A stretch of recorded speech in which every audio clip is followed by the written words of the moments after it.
Father Cooke, Cats in the Cradle. Haha, Invaders In, that's right. Written by K.G. Lewis. Oh shit. I thought as I walked through the front door and saw the little furry body of my daughter's pet hamster, Cece, lying on the floor in front of me. Cece wasn't the hamster's real name, it was Chubby Cheeks, but Samantha's sister Allison had trouble saying it, so we just came up with a nickname, just for her. I nudged Cece's body with my shoe just to be sure he was really dead. He was. I was afraid this was going to happen. Our cat, Ball, loved to catch things and leave them for me to find, and his favorite place was to leave them right by the front door.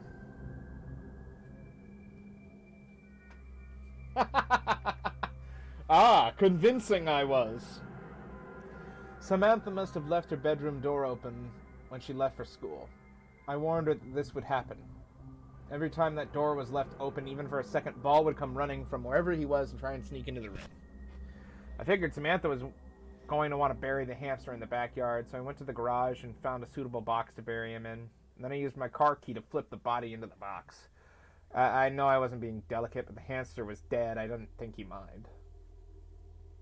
As I stood there with the box, I briefly considered throwing it in the trash and telling my daughter that Cece must have escaped. I wanted to spare her the heartache of losing a pet. But the more I thought about it, the more I realized that was a bad idea. Pets die. That was something she was going to have to learn about and accept. I took the box into the kitchen where I stuffed it with paper towels to keep the hamster's body from sliding around, and when I finished, I walked over to the junk drawer to grab some tape to keep the box closed. That was when I saw the note I had written on the dry erase board. Early release today, the note said. I had underlined it 3 times and I still forgot about it.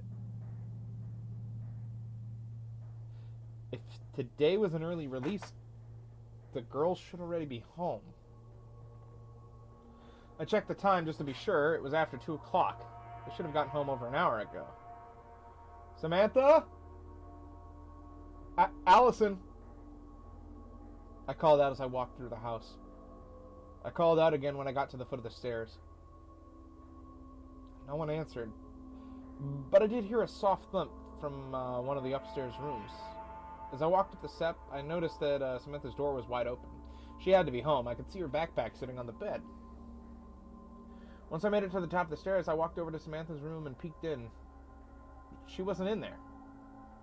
I did notice that Cece's cage was sitting sideways on the floor with the top lying a few feet away.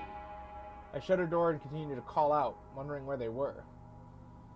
They knew better than to leave the house on their own. When I got to Allison's room, I noticed the door was slightly ajar. I don't know why, but when I grasped the knob, I got this sudden feeling I shouldn't open it. I figured it was an irrational fear, likely caused by my growing concern over where my daughters would be. I wasn't going to let that stop me from searching for them, though, so I took a deep breath, and I swung the door open. What I saw made me take a step back and put my hand over my mouth. Sitting on the bed with her knees tucked underneath her was my daughter Allison. She was leaning on her left arm while she licked blood off of the fingertips of her right hand. She licked her fingers the same way a cat would lick its fur, with long strokes of her tongue. Around her neck was Ball's collar. When she noticed me, she stopped what she was doing and made a soft mew sound, and then started purring. It sounded so unnatural coming from her. Allison, I said as I slowly approached her.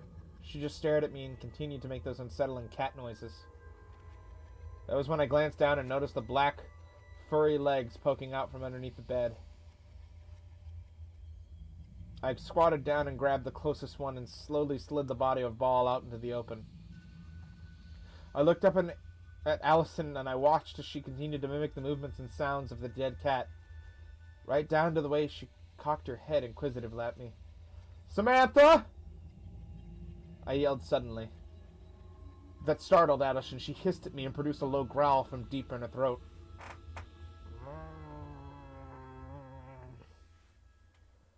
I ran out of the bedroom and shut the door behind me. I rushed frantically from room to room, calling out for Samantha. She wasn't supposed to leave Allison alone, but I couldn't find her anywhere. I was hoping she could tell me what the hell was going on. I searched the entire house until I came to the door of the one place I had yet to check. The basement.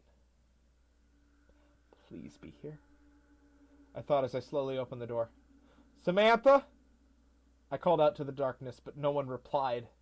I didn't expect her to. She was afraid of the dark. If she was down here, the lights would be on. I still wanted to check, though, just to be sure. I turned the lights on and walked down the steps into the basement. When I reached the bottom, I looked around and called out her name one more time. There was no response. I was about to go back up to the kitchen when the door that led to the backyard swung open, and Samantha poked her head in the room. Mom? Is that you? Samantha! I rushed over and wrapped my arms around her as she walked into the basement.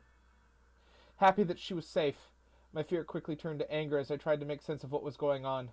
I pushed Samantha away and held her at arm's length. What happened to your sister? I demanded. She started sobbing. I don't know. I was lying on my bed when she crawled in on her hands and knees wearing Ball's collar. When I yelled at her to get out of her room, she attacked me. She showed me the scratches on her arms. Allison did this? I looked down at the long, red welts. I tried to force her out, but she was like a wild animal. So I ran over to April's house. I tried to call you, but you didn't answer. I reached for my phone, which I normally kept in my back pocket, but it wasn't there. I must have left it in the car. I did that frequently when I had it connected to the car's USB port.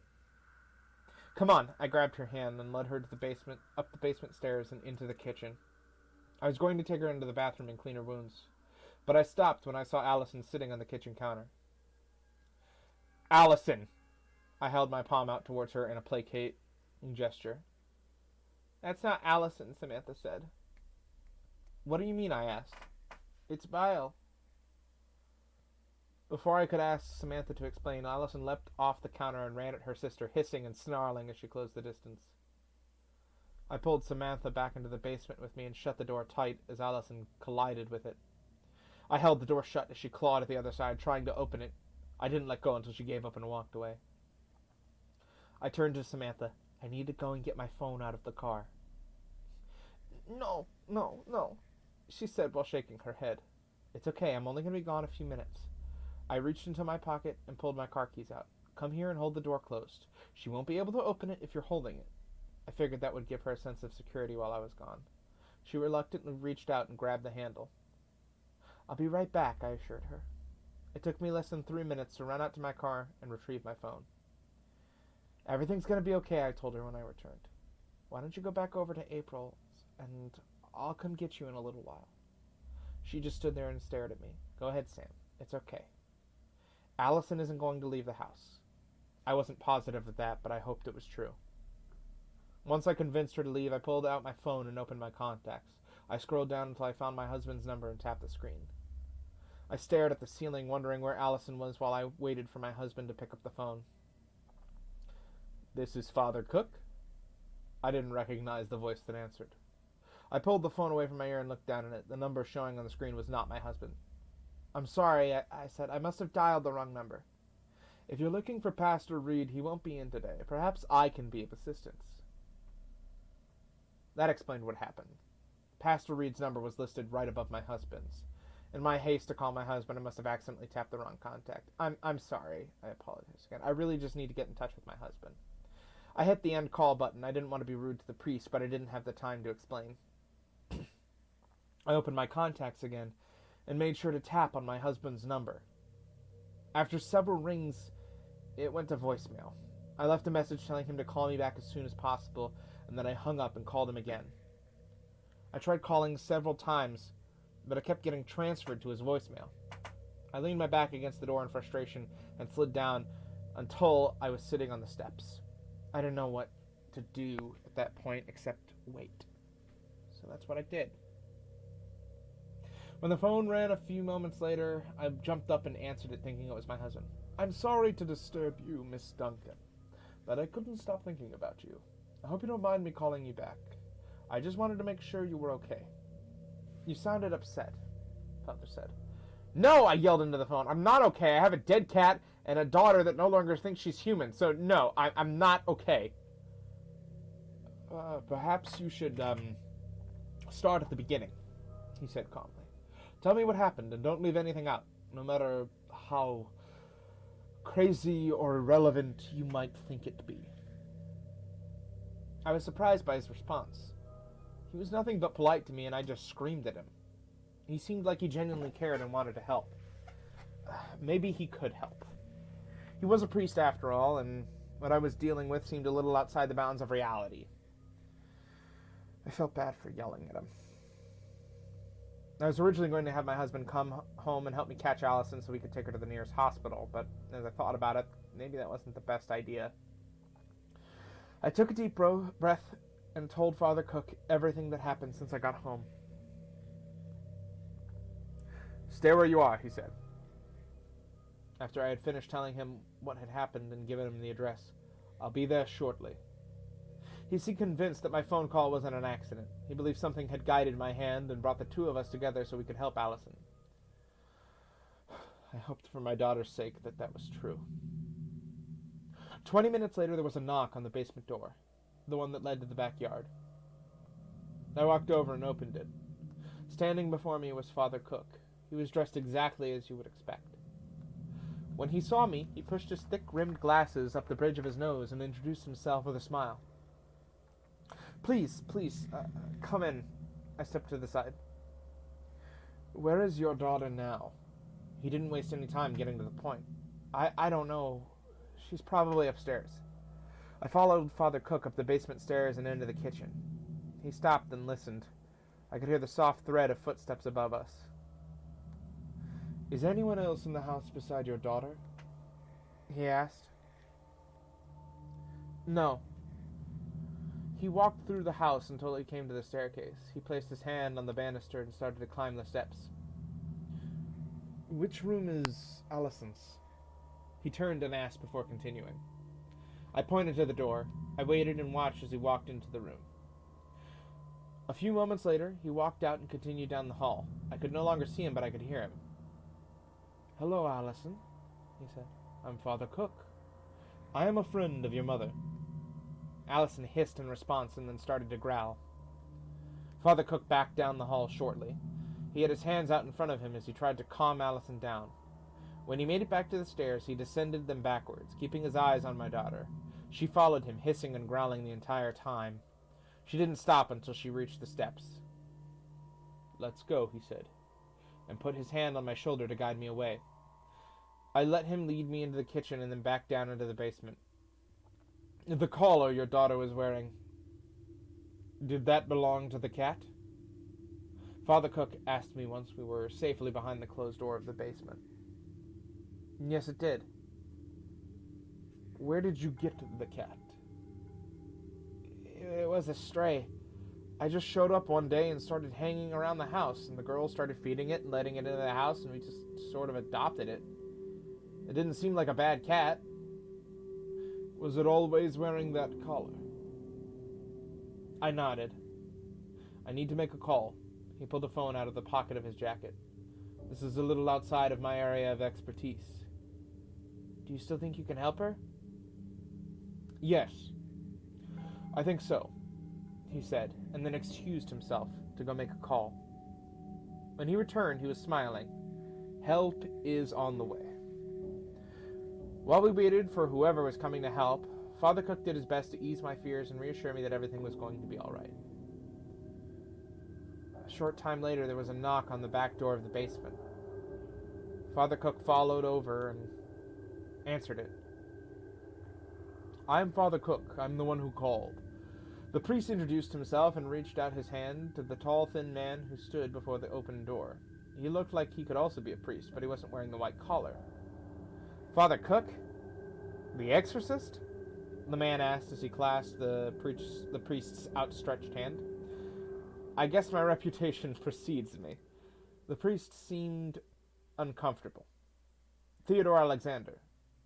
The man introduced himself. Magister Alexander. The two men seemed to have heard of each other. I could tell they had a great deal of respect for each other as they talked. I'm a bit surprised they sent you, Father Cooke said to the man he called Magister Alexander. They didn't send me. I was dealing with another matter when I overheard your call. A priest calling us and asking for help is a rare occasion. I was intrigued and had to come and see what was so important for myself. I must admit I wasn't expecting to find you here. I was also in town for a separate matter, one you might be able to shed some light on involving a local pastor. Magister smiled. I'm not sure I know what you're talking about. It was obvious to me that he was lying.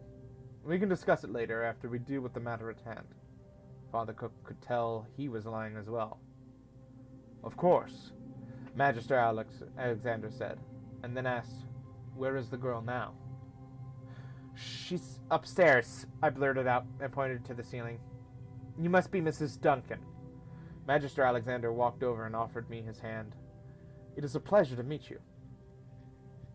Same, I said, but I wasn't being honest. There was something unsettling about the way the man looked at me. I'll show you the way, Father Cooke offered. I followed the men through the house until they stopped me at the steps. Father Cooke pointed at my daughter where she was sat at the top of the steps. She's wearing it on her neck, the priest said. I watched in amazement as Magister Alexander walked up the stairs and placed his hand on Allison's head. To my surprise, she leaned into his touch and started to make that unsettling purring noise. While he was stroking her hair, he used his free hand to reach into his pocket and pull out some sort of pendant. I couldn't make out what the design was from where I stood. He placed the pendant against her forehead and he started speaking in a foreign language. When he finished, Allison's eyes rolled into the back of her head and she slumped onto the floor. I gasped and placed my hand over my mouth. I was about to run up the steps, but Father Cooke stopped me by placing his hands on my arm. She's fine, he whispered in my ear. He knows what he's doing. This way was much safer than having to perform an exorcism. I looked over at the priest and then back at Magister Alexander. Why would she need an exorcism? Your daughter was possessed by your cat. How is that even possible? With this, Magister Alexander had removed the collar and held it toward us. It's just a collar, isn't it? I knew something was seriously wrong with my daughter, but hearing she was possessed by a cat was hard to believe. This is much more than just a collar, Magister Alexander said as he slid it into his pocket. It's a simulacrum. A what? I'd never heard that word before. It's a possessed item, Father Cooke said. If it is worn, it allows the spirit bond within it to possess the wearer. Before I could ask one of the thousands of questions running through my mind, Magister Alexander bent down and lifted Allison up off the floor. Which room is hers? He asked as he stood up.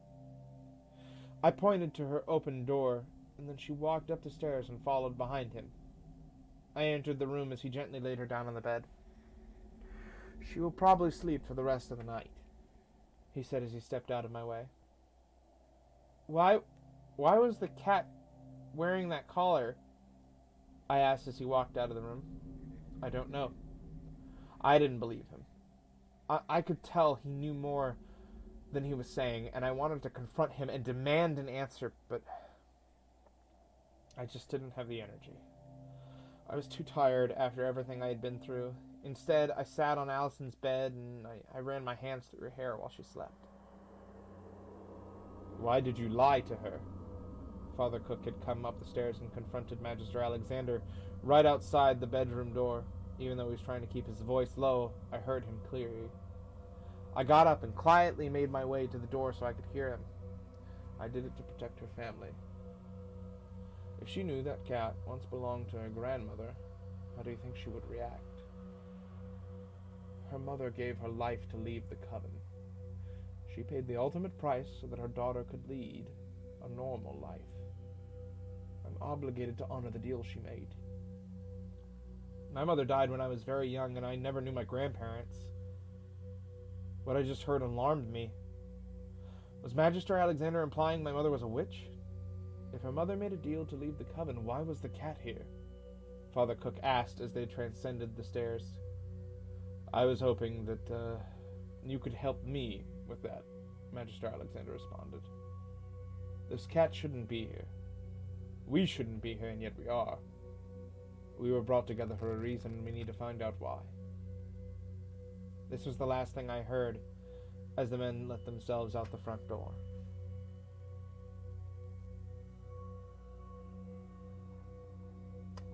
Huh. I wonder if his sequel to this. Apparently it's a 5-part series. My word.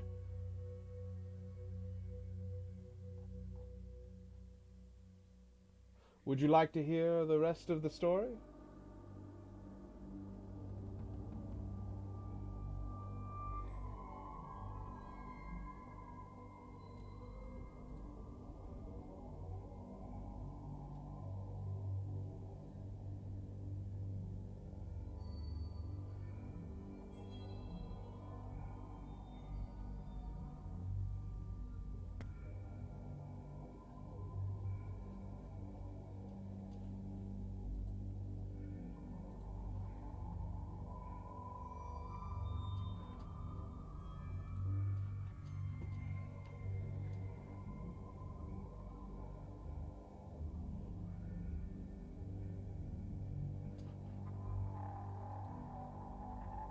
Hello?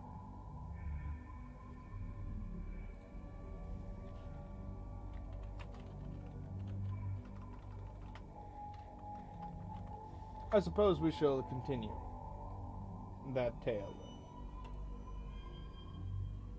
Most of them are quite highly rated.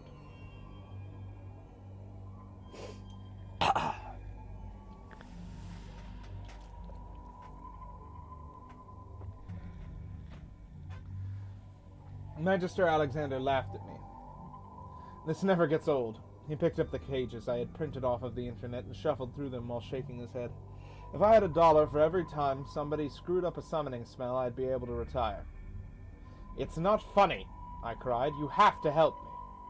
I can't help you, and if I could, I probably wouldn't. It's up to Father Cooke to decide if he wants to help you or not. He used the pages to point to the priest sitting on the stool across from the workbench from me. I can give you some advice, though. Next time you want to summon an imp, don't print the ritual off of the internet. He tossed the pages onto the table in front of me. Lesson learned. Now, are you going to help me or not? This really hurts. I whined to Father Cooke as I gestured to my left arm that was held in 2 large metal vice grips. One grip held my wrist, while the other was clamped just below the elbow. It was the only thing I could find to keep my hand from causing any more trouble. This is why we were gathered around a workbench in my father's machine shop. My left hand responded to my pleas by giving me the middle finger. I'm with Lefty, Magister Alexander smirked. I can help you, Father Cooke said. But what reassurances do we have that you won't do something like this again? You might not be so lucky next time. Trust me, I tried to sound as convincing as I could under the current circumstances. I've learned my lesson. Please, just get it out of my arm. Father Cooke stared at me for several seconds as he made his decision. Since we're already here, we might as well help you. He sighed and then opened the large leather bag sitting on the table in front of him. I hope you've suffered enough to have truly learned your lesson, he added. I doubt he has suffered as much as the neighbor's dog did. Magister Alexander pointed out. That wasn't my fault. The Magister was acting as though I had actually killed the dog. It was the hand. I just leaned down to pet him like I always did. The thought of what happened to the dog made me sick to my stomach. I hung my head in shame, only to glance down to notice the blood and flecks of viscera that still stained my pants. If you summoned it, then you are responsible for it. Magister Alexander folded his arms over his chest, his face full of contempt. My left hand gave a thumbs up to his comment. If you aren't going to help, at least be quiet, Father Cooke chided his partner while he removed 3 items from his bag. A flask filled with clear liquid, a small Bible, and a simple wooden cross. Once the items were laid on the table, my left hand began to frantically gesticulate with my fingers. I could only guess that it was some form of sign language. Lefty has a point, Magister Alexander stated after interpreting what my hand had spelled out. What did it say? He claims that he's the real victim and he shouldn't be punished for your stupidity. He turned towards Father Cooke. Lefty wants to plead his case. I don't see why we shouldn't let him. You've got to be kidding me. I couldn't believe he was going to waste time listening to the thing. It's my hand. True, but he claims to have information that might change our minds on how we handle your situation. Magister Alexander countered. It's a hand. What could it possibly know? I balked at the idea of my fate being decided by what my left hand was going to tell them.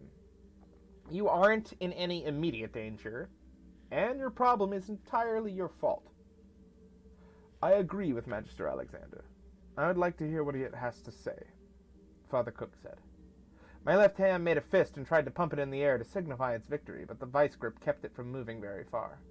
Screw you! I scoffed at my hand. It responded by slowly raising its middle finger. Then it began to spell things out to Magister in sign language. 1 moment, please. Magister Alexander held up his finger while he pulled out a notebook and pen. Okay, you may proceed. We sat in silence for about 15 minutes while Magister Alexander transcribed everything that was being said by hand. When it was finished, it clenched into a fist except the pinky, which was fully extended. Magister Alexander made the same gesture with his hand and locked his pinky around the pinky of my left hand. Pinky swear, he explained when he noticed Father Cooke's raised eyebrow. Let's see what we've got.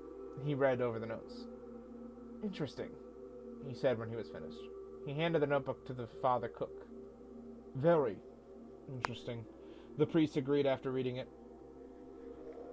What? I blurted out. What did it say? Give us a moment. Magister Alexander stood and indicated to Father Cooke that they should step away from the workbench and speak in private. They talked in hushed voices for several minutes. At one point, I thought I heard Father Cooke say, "That's a bit harsh, don't you think?" That made me very nervous. Large beads of sweat seemed to pop up on my forehead as I waited for them to finish deliberating. Both men returned to the workbench, but neither man sat down. Magister Alexander stood with his hands behind his back and a smirk on his face. So, I finally asked, we've come up with what we think is the best solution, given the new information your hand has presented us. We are, of course, going to give you a chance to explain. Father Cooke said to me. Okay, I was starting to feel a little relieved. What did it tell you? There's been an increase in the number of spells and rituals popping up in the dark corners of the internet lately. We've been called in to deal with a few delicate issues relating to them, your current predicament being one. What does that have to do with me?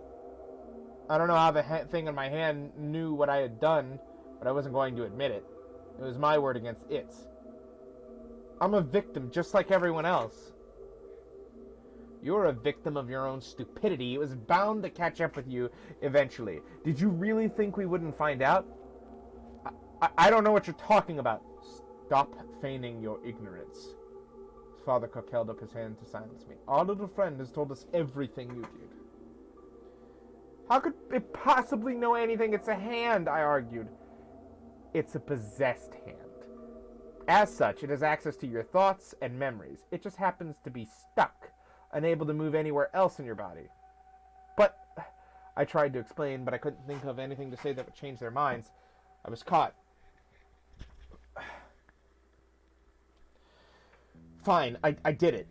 I admit it. I was using them to trade for the summoning spell. I didn't know they'd be posted online for everyone to see. Now, can you please help me? I pleaded. We will, Father Cooke said as he collected his things and placed them back in his bag. But you aren't going to like the solution we agreed upon. You're not going to perform the exorcism on my hand? asked Father Cooke. No, I'm not, he said. Magister Alexander is. I thought he couldn't exorcise demons. I was confused, even more so as I watched Father Cooke place a syringe, a roll of gauze, and a few other medical instruments I didn't recognize onto the table from his bag. Oh, I can't, the Magister responded. We decided the best way to help you and ensure something like this never happens again is to limit your ability to practice the arts. He then revealed the large handsaw he was holding behind his back. That's why I'm going to exercise your hand from your wrist. My left hand gave an enthusiastic thumbs up when it heard that.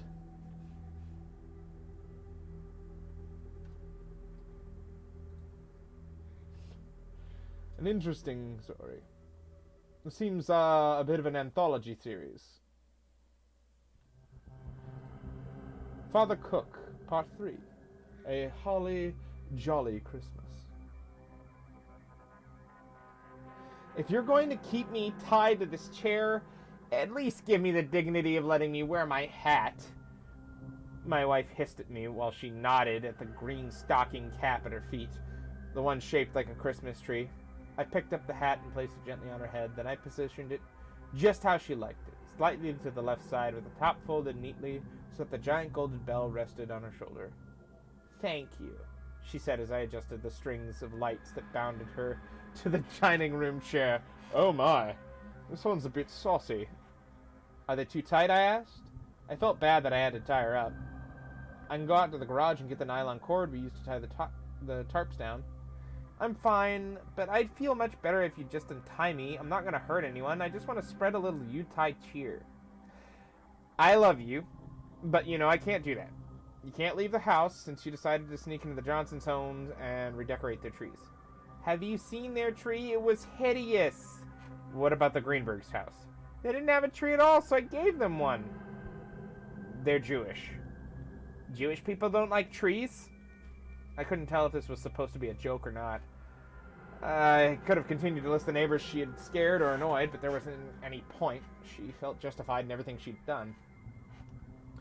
We're lucky everyone declined to press charges as long as you agreed to stay under voluntary house arrest until Christmas was over, I reminded her. I didn't agree to that. You did. She spat the words at me. I would never agree to something that would prevent me from enjoying holidays. I didn't have a choice. Your version of enjoying the holidays involved breaking and entering our neighbors' homes. She turned her head away from me, clearly annoyed that I had sided against her. If you won't untie me, could you at least plug these in? She asked, and indicated the string of lights I used to tie her up. Several seconds later, she added, Please. If it'll make you happy, then I will gladly plug them in for you, I said as I grabbed an extension cord from the closet. Let me know if they get too hot, I said once the lights were plugged in. I waited a few minutes to make sure she was okay, and then I went into the kitchen to pour myself a drink. As I walked away, I could hear her start to hum "O Christmas Tree." I poured a shot of whiskey and downed it in one gulp. I was about to pour another when I heard the doorbell ring out the tune Carol of the Bells. My wife replaced the old bell shortly after she became obsessed with decorating for the holidays. I opened the door to find two gentlemen standing on my porch, both dusted with a fine layer of snow. One of them was a priest and the other a tall, thin man dressed entirely in black, clutching a leather satchel to his side. I decided to contact them after I read an article on the internet about a woman whose son was possessed by an angel. I'd tried everything else, so why not an exorcism? I can't think of any other explanation for why she started acting the way she had. She always loved Christmas, but not as obsessively as she had that week. It was like she was possessed by Santa Claus. Mr. Hudson? Yes? Hudson? The tall man asked while he reached out with his left hand. I'm Theodore Alexander, and this is Father Cooke, he said, and nodded towards the priest beside him. Please, call me Ben, I said, and shook Mr. Alexander's hand and then offered my hand to Father Cooke. Come on in. Should I call you Magister? I asked Mr. Alexander after I shut the door. I'm a little confused on the protocol here. I didn't know satanic priests like you existed until I read the article about you. No. Mr. Alexander is fine, if that makes you more comfortable. Wow. You weren't kidding. Mr. Alexander gazed around the room at all of the Christmas decorations. Every available space seemed to be filled with a variety of holiday ornaments. Is, every room decorated like this? Yep, even the bathrooms, I said. She also tried to decorate several of the neighbors' houses. I added, thinking it might help shed some light on what might be wrong with her. I see that most of the decorations are of commercial characters. There are different versions of Santa, Frosty, the reindeer, and elves, but I don't see any of the usual religious decorations. No manger, crosses, angels, Father Cooke noted while he surveyed the room. And trees. There are a lot of Christmas trees, Mr. Alexander added. Is that significant? I asked. Potentially, Mr. Alexander replied. The entities we deal with tend to surround themselves with religious symbols that can often be used to identify where they came from. I hung their coats on a rack and led them into the living room where my wife was tied up. When they saw her bound to the chair, Christmas lights blinking all around her, they looked at each other and then over at me. She asked me to turn the lights on, I said. I took a detour in the kitchen to grab the whiskey and some glasses. When I got your message, I didn't have much time to prepare, and there were plenty of lights lying around, so I shrugged. The rest they could figure out for themselves. I returned to the living room and set the whiskey and glasses down on the coffee table. I sat in the recliner next to the couch and poured myself another drink. Mr. Alexander and Father Cooke waved off my offer to pour one for them. I like the lights, she said to the men as they sat on the couch facing her. They help illuminate all of the beautiful decorations, and they make me feel festive. They are quite lovely, Mrs. Hudson, Mr. Alexander said. I have to ask, though, why all of the trees? Thank you, she responded politely before answering his question. I figured two religious boys like you would already know the answer to that. It was, after all, your religion that appropriated the tree for yourselves. Our religion? Father Cooke asked before glancing over at Mr. Alexander. The look they exchanged indicated a piece of the puzzle may have been handed to them. Oh, don't be coy, Father. You know I'm talking about Christianity. She sounded a little annoyed. You boys are different sides of the same coin as far as I'm concerned. Your patchwork religion was built out of the pieces of the ones you destroyed. That tree and its place in the home was a tradition long before your God showed up. I sat quietly in my chair and sipped my whiskey while I listened and wondered where the conversation was headed.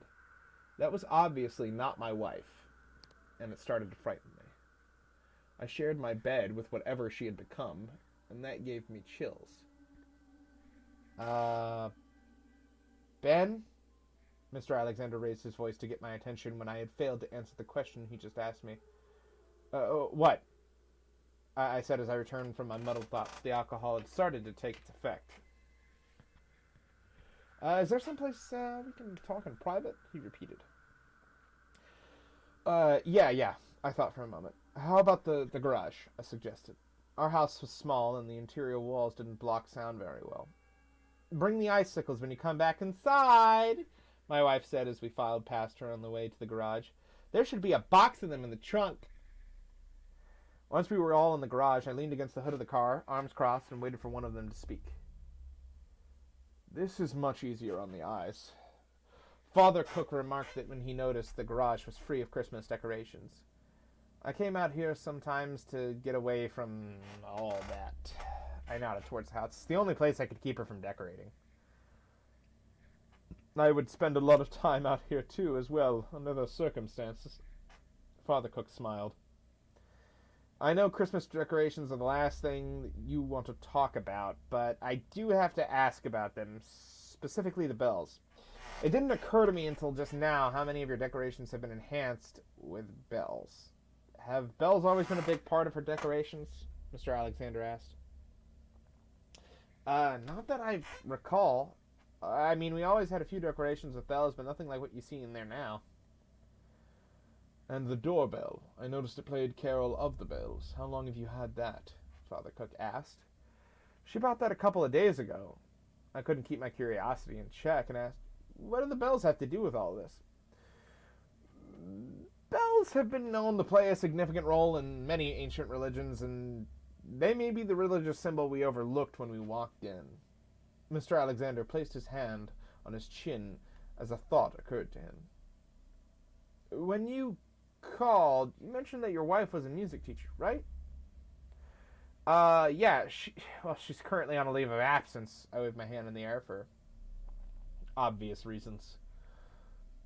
Has your wife come into contact with any strange instruments recently? Strange?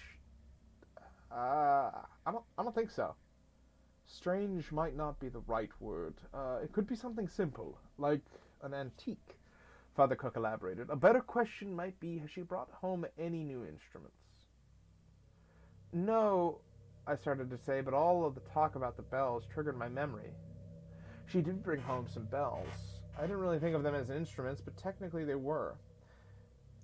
Actually, the day that she started acting weird, she brought home this little wooden box with 3 bells in it. The kind that have handles on them.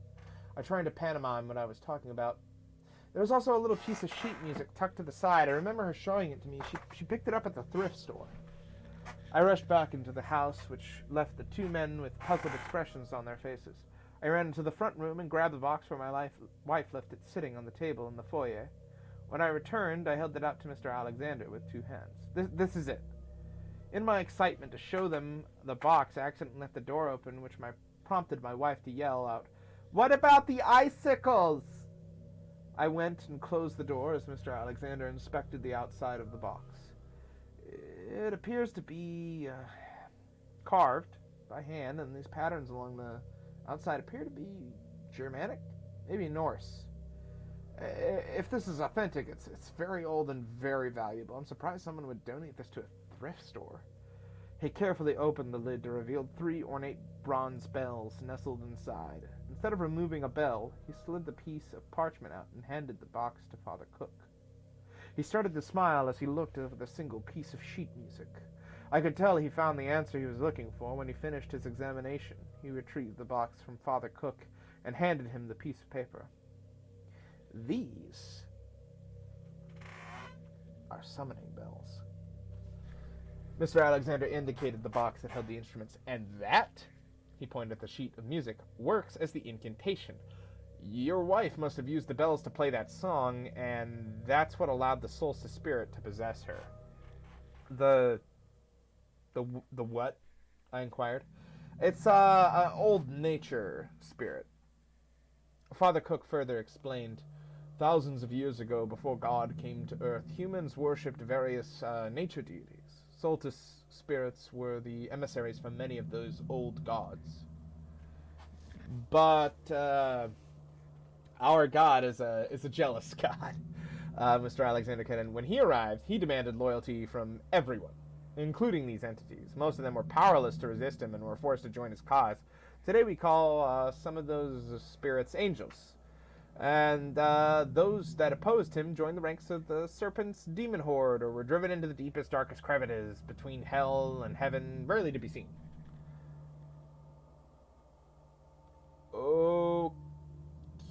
Okay, I said, drawing out the word, but what does that have to do with Christmas and all of the damn decorations? Well, solstice spirits are not normally malevolent. In fact, many of them were summoned to help in times of need, or to give thanks, or just to celebrate the changing of the seasons, Father Cooke explained. The problem with this spirit, Mr. Alexander continued where Father Cooke left off, is that it has probably been thousands of years since it's seen the world, and now it's like a kid in a candy store. It thinks it was summoned to celebrate the winter solstice, and that's why it's focusing on the non-religious symbols of Christmas, and it's also why it's been trying to force these things on your neighbors as well. Let me stop you right there. I said before you could continue. Assuming everything you just told me is true, can you save my wife? Well, I've never encountered a soulless spirit before, but I do believe we can save her. Mr. Alexander answered. So if this isn't an angel or a demon, which one of you is going to perform the exorcism? Oh, an exorcism won't work on your wife. Soulless spirits are bound by the same laws of order that govern angels and demons, Father Cooke explained. Then how are you going to save her? Mr. Alexander smiled. I hate when you smile like that, Father Cooke said. If the lore is correct, solstice spirits are essentially bullies. They don't like to be told what to do. They want to be able to do what they want, whenever they want, and they'll do everything in their power to make sure they get their way. So if you're faced with a bully, what's the best way to make that bully stop? Mr. Alexander's smile grew. You get a bigger bully. Wait, what? I ran my hand through my hair. Maybe I've had too much to drink, but I'm not following you. What he's saying is, he wants to scare the spirit out of your wife, Father Cooke said. How does that work? It's a spirit. What could possibly scare it off?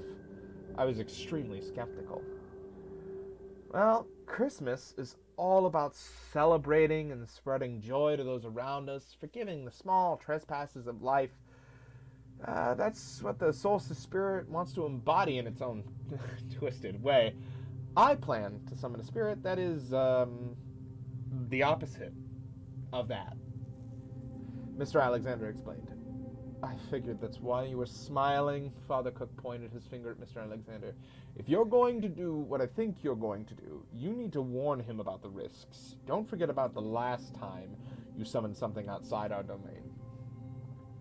That was a fluke. I didn't actually expect the boys to invite it in. Whatever they were talking about seemed to be an old point of contention between the two of them. I seriously doubt Mrs. Hudson would do something like that. What are you talking about? I was getting tired. I didn't know how much more of this craziness I could take. There's only one spirit I know of capable of sending the solstice spirit running back to whatever dark cave it crawled out of. A spirit that embodies fear, death, and isolation. A spirit called Samhain. I just stared at Mr. Alexander until he explained. A Samhain is a type of harvest spirit. Like the solstice spirit is free from the rules of religion that govern us. He points to Father Cooke and then back to himself as he said the last word. You would probably know it better as a Halloween spirit. He looked over at the priest when he spoke again. Father Cooke is concerned that we won't be able to banish it before it tries to fill the vacancy left in your wife when the solstice spirit flees. That sounds insane. Can't we just bargain with it and get it to leave on its own? If it's a Christmas spirit, won't it just leave when Christmas is over? Well, it might. It might not. Think about it this way.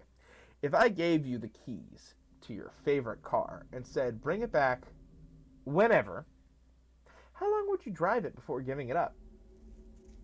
Mr. Alexander had a point.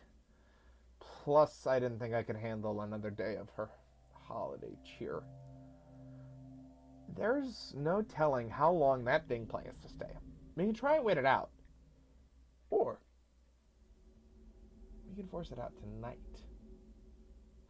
I took a deep breath and exhaled. All right, let's do it, I said. If I were in her place, I'd want you to get it out of me as quickly as possible. I couldn't believe this was really happening. What next? Is there some sort of contract I have to sign? I remembered reading that the woman who saved her son had to sign a contract. No. There's no contract required. The question obviously amused Mr. Alexander. What we were about to do is not sanctioned by either of our churches, so no payments required. He held up the box of bells. But I will be taking these with me. You can think of that as payment, if you like. That's fine with me, I said. When do we get started? Well, first we need to make sure that the Samhain spirit feels welcome when it's summoned. That'll help to ensure it remains tethered to the house long enough for it to become aware of the solstice spirit's presence. Well, how do we do that? First, we need to clear the house of all the Christmas decorations, Mr. Alexander explained. And then we need to redecorate with those. He pointed towards the large box labeled Halloween stacked in the corner of the garage. And, just in case, Mr. Alexander turned and looked at Father Cooke, indicating that he was about to say was for his benefit. We need to lock up all the knives. He paused for a moment before adding, and the forks. Aren't you forgetting something? Father Cooke looked at him with raised eyebrows. I was going to get to that. I just wanted to wait till everybody was ready. Mr. Alexander seemed mildly annoyed. What is he talking about? I asked. Summoning Samhain requires a certain type of investment. It takes a little more incentive before a few ancient phrases to get it to appear. What kind of investment? I was afraid to ask. Was that cat food in the bowl I saw sitting on the kitchen floor?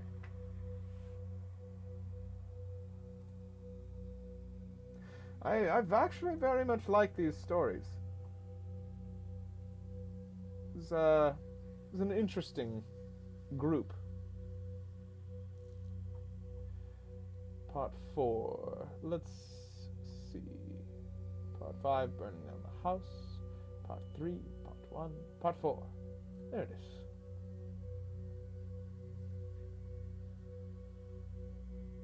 Don't dream it. Be it. I am a very open-minded woman, I told the two priests sitting across from me, one Christian, the other satanic. If my son wants to dress as a woman, that's fine. I don't have to like it, but I'll accept it. I'm not going to stop him from being who he is. I didn't want to cry, but the tears came anyway. I'd contacted the mother of the boy who claimed her son was possessed by an angel. She'd put me in touch with Father Cooke. He agreed to help stop by with Magister Alexander and listen to my story and meet my son Nathan. I had been apprehensive about having a satanic priest come to my house, but the man is nothing like what I had expected. Father Cooke, the Christian priest, glanced around the room. Do you have a box of tissues? He asked. I pointed to the bathroom door. Thank you, I said when he sat back down and slid the box of tissues over to me. He smiled in return. I'm not sure we can help you. Magister Alexander the satanic priest seemed ready to leave. Being transgender or engaging in cross-dressing is rarely a sign of something supernatural. What if the person doesn't recall dressing up? What if it causes them as much distress as it does their loved ones? Are you saying that when your son dresses up as a woman, he doesn't remember doing so? Father Cooke asked. No, he doesn't. I fought back the tears that wanted to break free. And he doesn't just dress up. When he has one of these episodes, he waltzes around the house like some British drag queen and says things that don't make sense. It's like he's possessed. When did these episodes start happening? I seem to have gotten Father Magister Alexander's attention, up until the point he appeared to be questioning why he was here. I thought for a moment. 3 days ago, I said, and then quickly added, it was the day after he cleaned up the basement. Nathan wanted to turn it into a game room, so he had a place to hang out with his friends. Do you mind if we go have a look at the basement? Father Cooke asked. Go right ahead, I gestured to the door. The light switch is on the left. I followed the two priests as they descended the stairs into the basement. Father Cooke walked off to the right, while Magister Alexander walked off to the left. Both men started to survey the room, looking for anything out of place. I just stood at the base of the stairs and leaned on the railing. And how long have you had this? Father Cooke pointed at the old film projector that was placed in the center of a coffee table that had seen better days. Nathan found it in one of his grandfather's old steamer trunks with a stack of old film reels. He asked if he could have it, and I didn't see the harm in it. Father Cooke leaned down and was about to flick the little lever that would turn the projector on when the satanic priest called out, "Don't!" I jumped at the sound of Magister Alexander's firm command. Father Cooke slowly withdrew his hand and stood as Magister Alexander walked over to stand beside him. He stood there for several seconds staring at the projector before he walked around the table, eyeing it like some dangerous creature. Did he set this up on the night he cleaned out the basement? Magister Alexander looked over at me and nodded towards the machine. Yeah. I walked over to this and stood in front of the table. He was going to invite a few friends over and watch one of the films. Have you watched the film? Magister Alexander seemed concerned. I shook my head. Magister Alexander then gently removed the film from the projector and walked over to the single light bulb that hung from the ceiling. He examined the outside of the reel, looking at it from every angle that held it up for Father Cooke to see. Notice anything odd about this? Father Cooke moved closer and to get a better look in the light. It looks brand new. There isn't a mark on it. Exactly, Magister Alexander agreed. A reel this old that was stored in a trunk? Should not look this good. He unrolled a loop of film and then held it up to the light so he could illuminate the frames as he tried to identify what was recorded on them. Do you have any idea where your father got this film? No, I didn't even know he had them. Did you happen to live in New York by any chance in the mid-70s? That was an oddly specific question. Magister Alexander obviously knew something about the film. No, it can't be.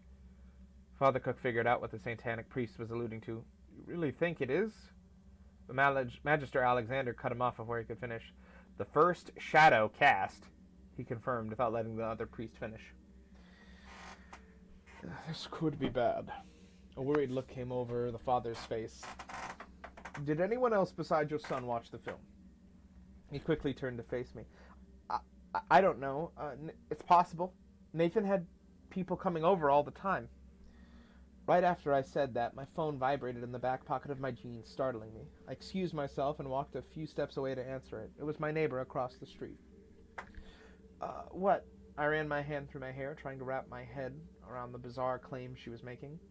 There are 2 kids walking through your yard, singing? My neighbor repeated. One of them is holding a newspaper over their head. Oh, wait, they stopped. They stopped singing, I asked? No, they're still singing. They just stopped at the edge of your porch. Your boy has some strange friends, she said before she hung up. While I was still on the phone, I quickly walked back up the stairs into the kitchen. The 2 priests followed shortly behind me. As the call ended, Father Cooke walked to the front door to peek through the curtains. I think we're about to meet the rest of the kids who watched the film. Without asking, he opened the door and let Arthur and his girlfriend Evelyn walk in. I didn't recognize Arthur at first because of the thick glasses he was wearing. I didn't know you wore glasses, Arthur, I said to him, but he didn't seem to notice me. I jumped when Magister Alexander's hand was on my shoulder. Oh, they can't hear you. They're currently stuck in their roles and are awaiting the next scene. What do you mean? I asked, confused. How could they not hear me? They're standing right in front of me. All of a sudden, Evelyn screamed and threw herself on the floor, and then all eyes turned to the hallway where my son entered the room wearing a bra and panties. He must have taken them from my dresser. He had also gotten into my makeup box again, which was evident by the dark red lipstick and black eyeshadow that was painted on his face. How do you do? I see you've met my faithful handyman. He began to sing in a British accent while approaching Arthur and Evelyn. Magister Alexander guided me until our backs were against the wall. We need to let the scene play out, he said. I just stared in shock, my eyes wide and my mouth agape. Once Nathan finished singing, the scene ended, and the glazed look in the eyes of the 3 teenagers became looks of confusion. Arthur pulled the glasses off his face and stared at them before he turned his eye to the boy dressed in drag. What the fuck, Nathan? Arthur cried out when he saw the way my son was dressed. Nathan tried to cover himself as he ran back to his bedroom in shame. I could hear him sobbing as he ran down the hall. What's going on? Evelyn whined. Why am I still wearing these hideous clothes? Excuse me. Father Cooke tried to get the attention of the 2 teenagers. The pair turned in unison, a puzzled look on their face as they noticed the priest that stood before them. Who are you? Arthur asked. I am Father Cooke. He placed a hand on his chest. And that is Magister Alexander. He pointed at the satanic priest where he stood next to me. I know you're confused right now, but if you come and have a seat on the couch, we'll do our best to explain everything. The two priests relocated to the living room with Arthur and Evelyn and began to explain what was happening to them.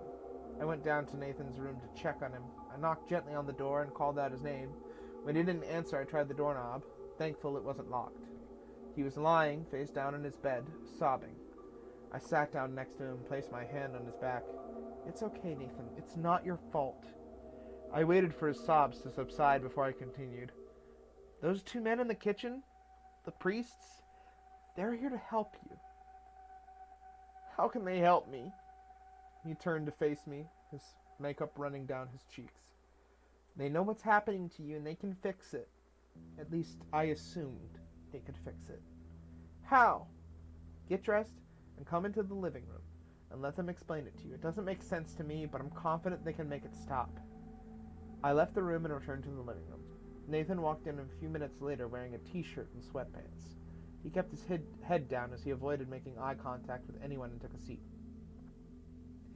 Hello, Nathan. My name is Theodore Alexander. He had introduced himself. I'm a magister for the Church of Satan, and this is my associate, Father Cooke. Nathan looked up at the magister when he said the word Satan, then over at me before he returned his gaze to the floor. Remember that story we read about the woman whose son was possessed by the angel? These are the men who helped her. Nathan nodded in acknowledgement, but continued to stare at the floor. They're cool, Nathan, Arthur tried to reassure him. Just listen to what they have to say. Evelyn sat quietly next to Arthur and held tightly onto his hand. Am I possessed? Nathan finally spoke. No. You're not possessed, Nathan. Father leaned back in his chair. The three of you have just been blessed. Nathan laughed at that. Blessed? Don't you mean cursed? Real blessings are like curses, Magister Alexander explained. The only difference is in how they're created. A curse is created through a demonic pact. They're designed to further a negative agenda, which usually results in the death of the cursed individual if the conditions of the curse are not fulfilled. A blessing is created through an angelic oath. They're designed to further a positive agenda, and like a curse, if the conditions of the blessing aren't met, they can be just as deadly. How? Nathan asked, looking from Father Cooke to Magister Alexander. How did we get blessed? Magister Alexander held up the film reel. By watching this. You want me to believe that watching the Rocky Horror Picture Show turned me into a transvestite like Dr. Frankenfurter? It didn't turn you into someone like him.